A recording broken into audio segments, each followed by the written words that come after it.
ఈ సమస్యని సంగారెడ్డి జిల్లా పటాన్చెరులో ఎస్ఐఆర్ ప్రక్రియపై అవగాహన కల్పించేందుకు ఎమ్మెల్యే గూడెం మహిపాల్ రెడ్డి 30 ప్రచార రథాలను ప్రారంభించారు. ప్రతి అర్హత కలిగిన ఓటరు ఎస్ఐఆర్లో పాల్గొని ఆగస్టు 3 లోపు దరఖాస్తులు సమర్పించాలని సూచించారు. ఓటు హక్కును కాపాడుకోవడం ప్రతి పౌరుడి బాధ్యత అని ఎమ్మెల్యే పేర్కొన్నారు.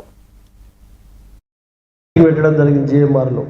నార్త్ ఇండియన్స్ అనుకోండి, కలకత్తా ఒరిస్సా అనుకోండి, మహారాష్ట్ర కర్ణాటక అనుకోండి, తమిళ రివిజన్ మీ అందరికీ తెలుసు.